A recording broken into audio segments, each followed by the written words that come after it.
I can see through walls. Well, we can kind of get a hint at the next room. This area is... It looks like this room. I can't quite remember. The fact that it's... Oh, I know what room's next. And yeah, it's similar, definitely. As you might imagine, this room is very thief-focused with all the wooden planks that are in this area, because, as you've seen before, wooden planks are just begging to be grappling hooked. Grappling hooked. That's the phrase. Gonna use the hook. I'm gonna grapple on it, and I'm gonna hook Skeletons on the streets for money. Oh, and as I chase the skeleton down, he's trying to jump back up to get me. I guess that's cat and mouse type of deal. As silly as it may be. There we go. And yes, this area coming up is a I think they were trying to be clever with having a nice weight physics puzzle, but the actual they ended up pissing you off till you were fuming in the game. I hate this game. Why is this so stupid? I'm not 7 years old. No, it's not frustrating. It's just I think what you're supposed to do is use some sort of weight system to push down on the weights with the fist things, because you can see there's 3 weights in the center there. But they don't quite reach, and to me it's just not worth the trouble. I would much rather just summon a couple boxes and stand on one of them and call it a day. But yeah, I feel like the level designers had the best intentions of doing something cool with this room, and then just kind of either forgot about it or changed. What if you just broke the whole thing and collapsed it everywhere? Well, then, as long as a couple of loose pieces happen to land on the switches, then I guess I couldn't complain. Yeah, you should do that. And I complain a lot, let me tell you. You never stop. It's insane. It's true. It's true. I'm kind of a jerk. Calm down, dude. It's true. Yeah, it's really, really blowing up over there. But in any case, I think there's additional little sections up there. But other than that, it's just placing some weights on little. Maybe they never intended you to use the fist. Maybe that was just to deceive you. It's entirely possible. I'm looking at 2 items that you can place on these buttons, and that's making me think that they never wanted you to do that. They just wanted to put it there so you'd waste your time. That's possible. It could have been a red herring all along, playing us like fools. You said red herring. Goddamn, sir. I like that phrase. It's a good logical term, I like to think. I like fun things. Are you a fun guy? Well, I like to think so. Do you grow on mushrooms? Ba-dum-bumch! Well, that too. That too. Did you get it? Because I said a fun guy? It's true. That's true. I do sprout spores, that is what I do. Oh, I am so clever, it's insanity. Well, the good news is that does it with that little room, and we get a host of skeletons to beat the shit out of as our reward. They are such a bag of bones. That's true. We just beat the shit out of all of them except this one that comes running at us like an idiot. Luckily, we have a weighted, armored idiot of our own. Big ass hammer. I bet those skeletons would just bore the skin off of you. Bore the skin off me? I don't think I've ever heard that one. Patent pending. I'm sorry? Patent pending. Oh, I see. Okay. Yeah, definitely. It's got to get your trademark on that, so don't want someone stealing that shit. You know, those skeletons just can't hit my funny bone. That's true. That's true. But in all seriousness, hitting your funny bone is the worst fucking thing ever. I'm not a fan. I'm also not a fan of spikes, but I keep jumping into them like an asshole. So, that's never stopped me before. Well, if our athletic thief couldn't do the trick, then clearly our hefty heart... You know, I certainly wouldn't want to bone with that. Oh, that's... Were you just, sitting, contemplating for more bone puns as you were watching that unfold? I kind of hope the answer is yes. That would be going behind the curtain. Ah, yes, we can't have that. Good news is that we did find those. Or underneath the skin. Ah! He did it again. That's a thing. That is a thing. I cannot argue. I got one more in there. You didn't even expect it. I had no idea. I was none the wiser. Just like that skeleton. Wait, he's floating. Floating. I still don't know what the fuck that was. It was like a death animation gone horribly, horribly weird, and then he just fades away. He's Superman. That spike ball thing. I got nothing. I like how his torso fades away and then his legs fade after. Yeah, it's weird, and I wish I had an explanation, but I got nothing. But oh well. Making our way up, up. There we go. Cool. You did it! Get that. Congratulations. And Man, they are really like piling those experience bottles on you. This is like them saying, well, if you're terrible at this game and you missed them all before, here's your chance to get experience before the boss. We're gonna give you 100. it definitely feels like they really piled them on in these later levels. If I had to guess, No, I'm giving you the game designer's logic. If you missed so many before, and you're gonna need experience for the boss, this is your chance to catch up on some.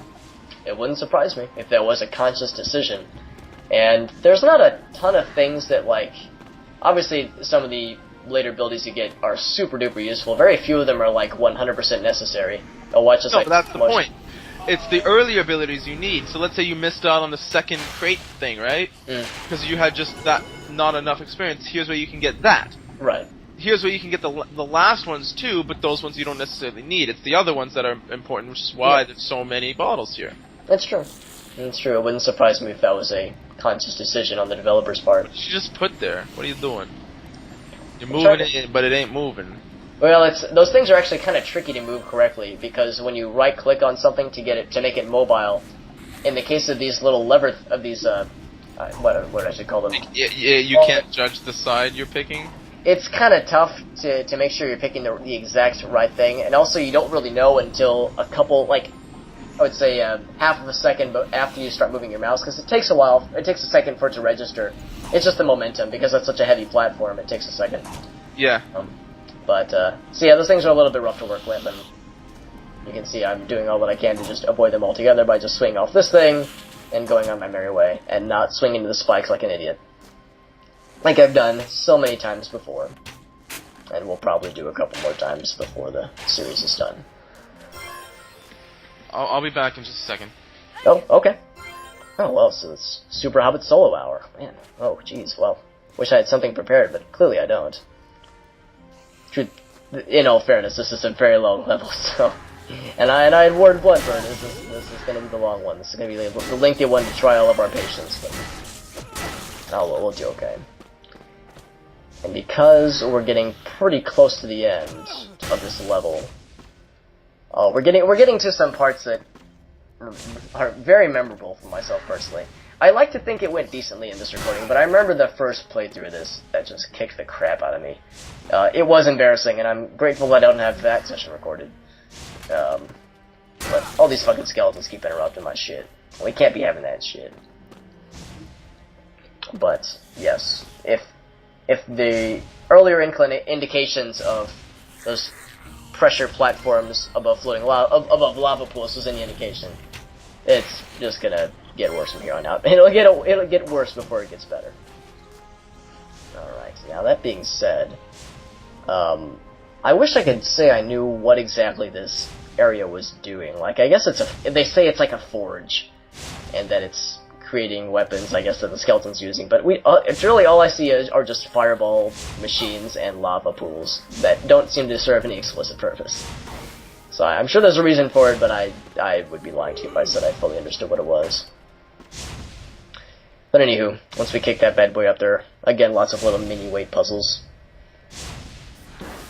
Making very heavy use of the shield in these parts, because that's really the only somewhat reliable way to traverse these fireball machine things, because as we've seen before, if you just jump the wrong way into a fireball with your shield still raised, it'll still hit you. It's all about, I guess, the angle. And I honestly don't even know what hit me just fucking there. If I had to guess, my reaction during that recording was, what the fuck just hit me? Oh boy. But we're close to the checkpoint, that's all that matters. And hey, speak of the devil. Let's get that last experience bottle, and... Do I manage to kill my... yeah, I was gonna say, I think I managed to kill myself, but just spawn back to the spawn point, so that all works out. Oh well. That being said... Yeah, we're definitely... Yeah, this is when it kind of begins. Right, as I had hinted, that we're gonna see a lot more of these little platform sections over vast pools of lava. This one isn't so bad, but like I said, trust me, it does get worse. I also foresee some speed up in my not-so-distant future, so there's that to look forward to. The tricky part about this part of the level is that there is one checkpoint right there, which I just hit, and then I fall into the lava, which is awesome. But what was strange is that it didn't resurrect my thief when I walked past it, so I'm currently without a thief, which is a little strange, and I don't realize that until I get into some dire straits that we'll probably see in... starting now, because I realize, oh shit, I need to get back over there, and oh crap, my person with the grappling hook is dead right now, so I have to go back, and I fall down a whole bunch of times like an idiot, because I don't know how to platform, apparently, because I'm terrible at video games, and that I have no business on YouTube. And I would rather not get another game over, because we've had enough of those as it is. Total party wipes are to be avoided if at all possible, but here I finally make it. Really, it's a timing puzzle more than platforming, because all those platforms are pretty autonomous. They kind of fire on their own timer. So you have to step on that first one to set it off at the exact moment when you need to. Otherwise, you'll just fall down and make an ass out of yourself and start crying, maybe wet yourself a little bit, and not just because it's Thursday. You know, it's just the usual stuff that we all endure. Every single last one. Now, the good news is that the end is quite nigh in this little section here. Or at least I think it is, because we've got a couple little pressure plate things here that we obviously can't stand on that one with that spike ball o' doom. What we can do is use our handy-dandy wizard powers to not die. There we go. Now, one stupid mistake I made here was think, oh, I'll just step on it, it'll pause the game. Nope, it just smacks me right back in the fucking face with the spike ball. I was helpless, and the game took advantage of me. I feel so used. Sorry about that, I had to go to the washroom real bad, so now I'm back now. No, it's a long video, so I can't say I blame you. You missed a harrowing experience of jumping around some automatic platform thingies like the one I'm standing on, over some pools of lava, and a couple of embarrassing deaths. So, really pretty standard. Sounds about right. Yeah, it's pretty standard fare is what you've come to expect at this point. And lots of experience bottles, too. Just can't get enough of that stuff. But this is basically a continued version of that same type of thing, just a little bit longer. And, oddly enough, this one wasn't nearly as difficult for me. So, for whatever reason, I guess I got my shit together by the time I got to this piece. I think I might still fall down once. Yep, there it is.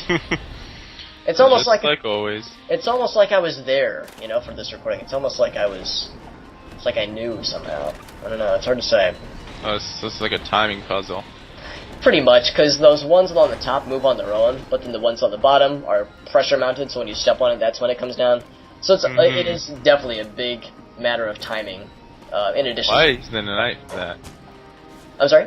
I was saying, why are you using the knife for that part? Well, I know that at that... Like, I first had it with the thief, but then she died.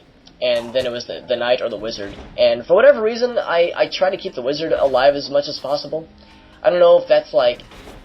Because I assume that because he has the wizard powers for, like, summoning boxes and whatnot, that he's more valuable. I don't know why I do it, but that's I think it's because you don't use the wizard. Maybe, I don't know. Maybe, I mean, I've talked to you about that before. It's like a self-imposed handicap. Alright, but that was the level. Next is the Tower of Sarek, where shit gets to get quite real. Sarek was the name of the Spock's father on Star Trek. Was it really? Yeah. I did not know that. That's an impressive That's his name, Sarek. Well, I can... He also appeared in The Next Generation. Oh. Well, I think I can reasonably assure you that what we're about to see is not Spock's father. You don't know that for sure. I don't know for sure. I've been wrong before. It does happen, but I'm pretty sure that this has no relation. That being said, I guess we'll find out for ourselves in the next video. Thank you guys for watching. We'll see you in part 15.